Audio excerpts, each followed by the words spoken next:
And happy Father's Day to all the fathers who are here in the house this morning. Hopefully this will be a good day for all of you.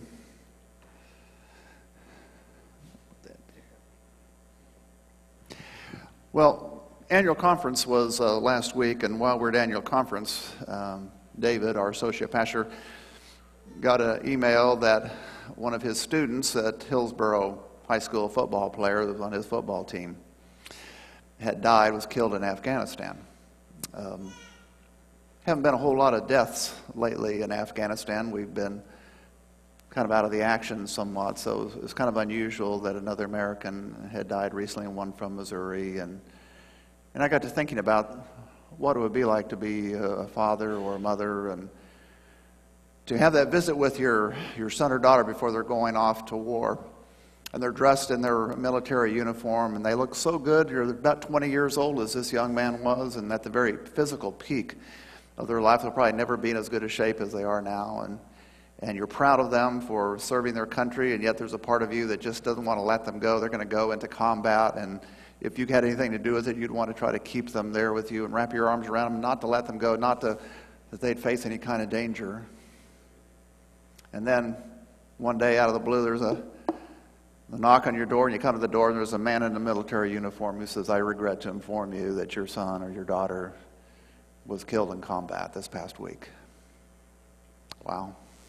What a devastating experience that must be. I just can't really imagine what that would be like. If it was me, I'd probably remember that last time that I saw them when they were dressed in their uniform before their deployment. And I'd picture my son or my daughter's face in my mind's eye. It would be so difficult to know that they were not coming back. And then that casket arrives at Dover, Delaware, and they bring it to your hometown, and it's draped in a flag. And would you want to open the casket up and see to make sure it really is your son or your daughter? Or would you be afraid to see what they might look like? Sometimes it's really hard to be a parent. It's hard to let go of our children. Have you ever thought about when we baptize the infants here in the church, what happens? That a mother and a father, they bring their child down to the baptismal font. And I lay my hands on them 3 times. I baptize you in the name of the Father and the Son and the Holy Spirit. They're really offering that child up to God. They're coming down and they're presenting their child for Christian baptism. And we believe that God's grace is going to be upon that child.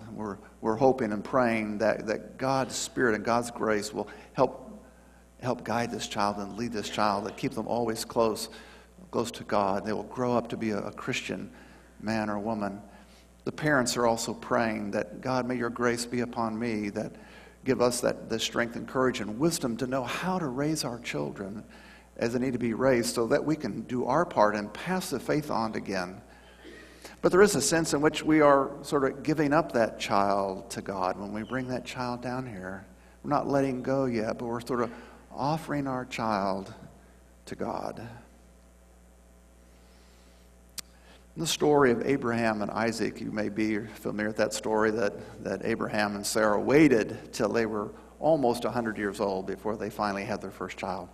And they'd waited and they'd waited. They passed the point they thought it would ever happen, and then a miracle happened, and they were going to have their own child, and they named him Isaac. And God had promised Abraham that he'd be the father of many nations, that his descendants would be as numerous in the sky. And that seemed like an empty promise. It was never going to happen. And then finally Isaac comes, and they're so overjoyed. They begin to raise him. Then he's around 10 years old. God speaks to Abraham, and God has been speaking to Abraham a lot. And he says, Abraham, I want you to take your son Isaac up to the mountain. And I want you to make a whole burnt offering of him. I want you to sacrifice him for me.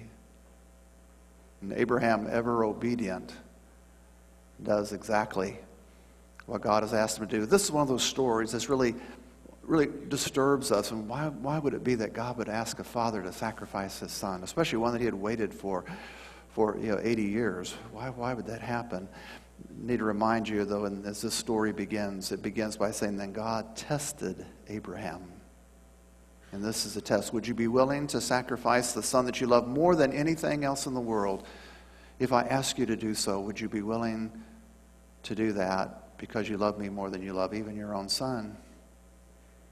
Abraham called a couple of his servants and he said, get a donkey and load it with firewood. And he brought his young son Isaac, about 10 years old, and he put some kindling on his back. And Abraham took the fire. They would start the fire with it. It was a 3 days journey away to the mountain of the Lord. And then at the end of that second day, Abraham told his servants, you can stay here. And Isaac and I will bring the donkey up to the top of the mountain. And there he made a pile of wood, firewood, and the kindling that Isaac had taken. And all the way up the journey, Isaac was thinking, something seems not right with this picture here. And he asked his father, I've got the kindling, we've got the firewood, and you're carrying the fire. But, Daddy, where's the animal that we're going to sacrifice? And Abraham said, as he always said in times past, don't worry, Isaac. God will provide. And I think he really, really believed that. And what he had known of God, he just felt in his gut and in his heart that surely God is not going to force him to do this very thing, that God will provide. But it was a long day. They got to the top of the mountain and they made that altar. And then Abraham bound his son Isaac and laid him on top of that pile of firewood. And he took out a knife to plunge it into his heart, his son's heart. And then before he could bring that downward thrust, God says, wait, Abraham. I now know how much that you love me and how you honor my word. I don't want you to take your son's life. Look around you. And he looked, and there was a ram caught by its horns in a bramble bush, and he took that ram instead to sacrifice that. It's one of those, as I said, sort of disturbing stories. But Abraham was true to his word, and he was willing to let go of his own son if that's what God wanted and needed him to do. Another story that we call the story of the prodigal son, though it should be called maybe the prodigal father. This story begins pretty badly. The younger of two sons comes to his father and he demands in an angry and ugly kind of way, I'm leaving home. I want my share of the inheritance now. I don't want to stay with you any longer. I want to leave. I want to go out on my own. I don't want to wait around till you die. I want you to give me my inheritance now. And the father loved his son so much. They actually did what his son asked him to do. I guess the father knew by this time that there really no other way out of this, as his son was leaving. Whether he gave him the inheritance or not, he wasn't going to stick around. So he gave him his share, 1/3 of all that his father had. And he sent him on his way. He let his son go with love and hope that someday his son would come to his senses and would realize what a horrible and insulting thing he had said and demanded from his own father who loved him so. In this story, we see that the father's love for his son is even greater than his disappointment in his son's action. We see the father's love here. How do we see that? Well, we see it in the fact that the father did give him his inheritance so that he would have something as he left home on this journey, and who knows where it would take him. He gave his son enough to at least take care of him for a time. But we also see the father's love, that patient kind of love. When he would go out to work in the fields, he would look down that road which he'd seen his son leave on. And every day he'd go out and he would hope to see his son coming back, and every day nobody would be there. And then one day, far in the distance, he could see a lone figure beginning to come down that road. He strained his eyes. It was too far away to know whether it was his son or somebody else. But as the figure drew closer, he began to recognize that it was his son. His head was downcast and he was shuffling along. He looked tattered and worn and beaten down by life. His robe was filthy. The father ordered his servants, go and get a new robe. We're going to put this on my son, and get this family signet ring, and then a new pair of sandals for my son, and prepare the fatted calf. For my son was dead, but now he's alive again. And he was lost, but now he's found. And the father ran to his son. The son is rehearsing in his own mind what he's going to tell his father. It's kind of a humbling experience when you made a scene like he did with his own father and they have to come back and say, I really messed up. And I have no right to ask you to accept me as your son again, but I came realizing that your servants, they live better than I'm living, than I've been living. I've made a horrible mistake. Can I just please live on your property and have a roof over my head and enough food to eat? Before he could get those words out, his father embraced him with this huge manly hug and welcomed his son back and said, we're going to throw a celebration for you. Bring the fatted calf, and we're celebrating the fact that you have come back to me again. In these two stories, they're very, very different stories. See different aspects of fatherhood. We see in Abraham, a man of great faith. He demonstrated that faith and that absolute obedience to God, even to the point of willing to fulfill the impossible request to sacrifice his own son. And then in the prodigal father in that story, we also see what he is demonstrating too, that he is showing unconditional love. There's just nothing that my children can do that would ever prevent me from loving them, and forgiveness and welcoming them back again and loving them. The sacrifice of his father and the obedience again. All of these things these fathers were teaching their children. You know, it makes me feel good as a father when someone will say to me, your son James really favors you, that he looks a lot like you. And especially when we take the photographic album back and compare when I was 14, when James was 14, then 20 and 30, and there is a family resemblance. And it makes me feel good that my son favors me physically. But there's another thing that James has recently done that makes me even more proud of him. And it happened when my mother passed away just a few weeks ago, and I was talking to my son the day of her funeral, and he was sharing with me about her life in the past 16 years. She had that horrible disease, and the last 8 years were really totally debilitated her. And he was putting things into the context of his own Christian faith and talking about God and God's will and how God will help us and strengthen us and remind us of all the positive things. And I was so proud of my son, that the faith that I hoped that he would have, that he would sort of catch something from me, seems to have caught it now, and is using the filter of his own Christian faith to interpret some of the more serious events in life and to see his blessings, but also to how do we handle tragedy and loss and grief as Christian people. That made me feel very proud. I am more proud that he's a Christian than that he favors me. James was such an easy child to raise. Libby was something else. She wasn't the easy child. She was the difficult child. James was mellow. Now, he just had his second son. And I can see that second son, I think, is going to be a lot like James. It would be my prognostication that he's going to be a very mellow child as well and be a very easy one to raise. But you know, some children are hard to raise. They're like that prodigal son in the story, that parable that Jesus told. Sometimes our children reject us, insult us, defy us, embarrass us, and disappoint us. And that breaks a parent's heart.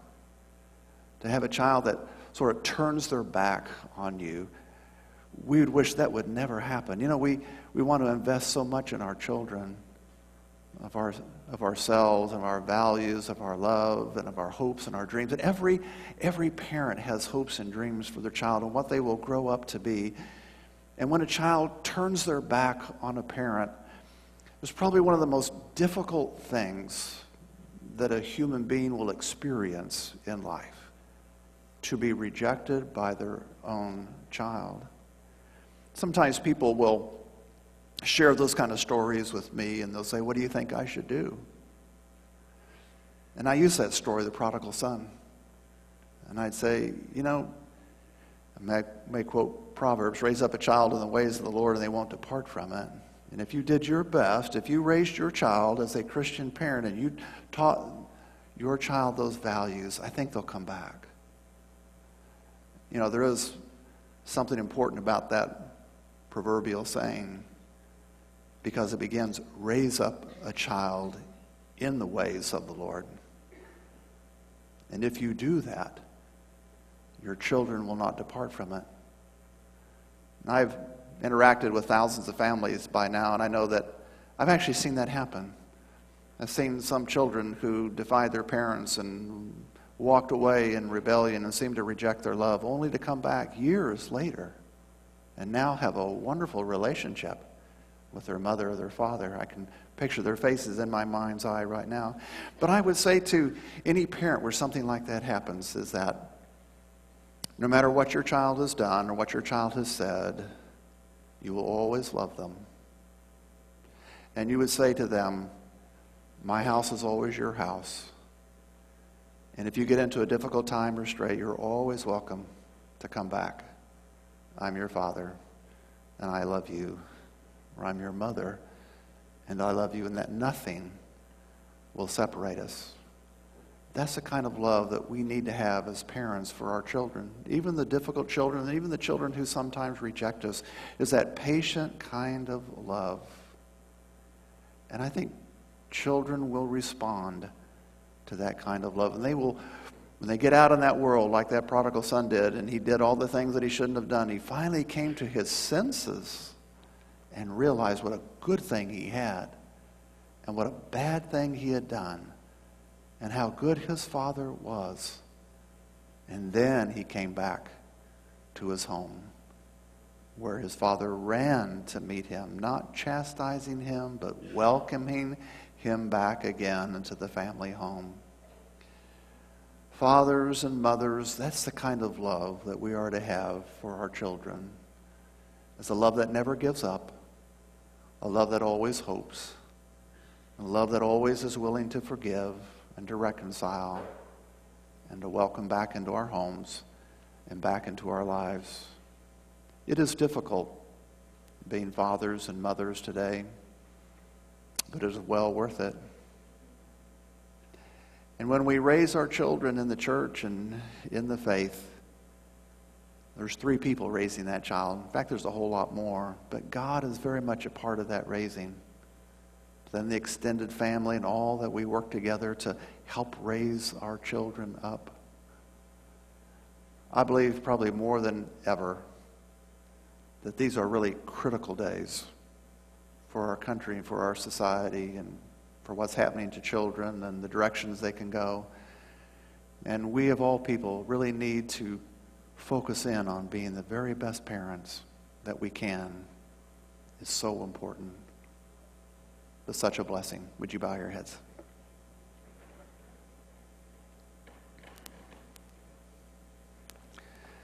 Gracious God, by your Holy Spirit's presence